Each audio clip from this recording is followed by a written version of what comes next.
مثال کے طور پہ ایک شخص تھے، انہوں نے اپنا گھر بنایا تو کسی عالم کو اپنے گھر بلایا اور کہا کہ آپ آ جائیں ذرا دعا کر دیں۔ وہ آئے تو انہوں نے کھڑکی دیکھی اور پوچھا کہ میاں یہ کھڑکی کیوں بنائی ہے؟ تو اس نے جواب دیا کہ میں چاہتا ہوں کہ سورج کی روشنی آ جائے، ہوا آ جائے، اس لیے کھڑکی بنائی ہے۔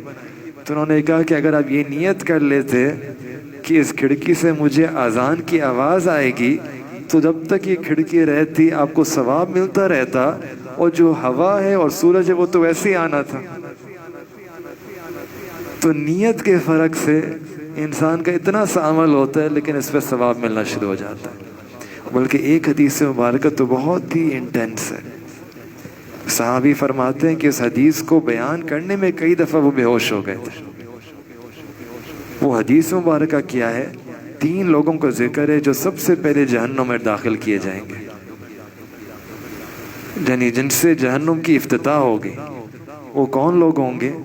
ہم سوچ رہے ہیں کہ شاید کوئی زانی، زنا کرنے والا ہو، کوئی ڈاکو ہو، کوئی شرابی ہو، لیکن ایسے لوگوں کا تذکرہ نہیں ہے۔ جو سب سے پہلے 3 لوگ جہنم میں جن کو ڈالا جائے گا، حدیث مبارکہ میں آتا ہے، نبی علیہ السلام نے فرمایا کہ ایک تو وہ ہوگا عالم جو اپنا علم لیتا تھا، علم حاصل کیا، علم لوگوں کو سکھاتا بھی تھا، لیکن نیت اللہ تعالیٰ کو راضی کرنے والی نہیں تھی، لوگوں کے اندر شہرت تھی، نام تھا۔ اس کو کہا جائے گا کہ سب سے پہلے اس کو لے کے جاؤ۔ دوسرا شخص تھا جو سخی، بہت خرچ کرتا تھا لیکن چاہتا تھا کہ لوگ مجھے سخی جانیں، تو اس کو کہا جائے گا کہ ہاں آپ نے خرچ کیا، لوگ آپ کو بڑا سخی کہتے تھے، جو آپ کی نیت تھی آپ کو مل گیا، اب ہمارے پاس کچھ نہیں ہے، اس کو بھی لے جاؤ۔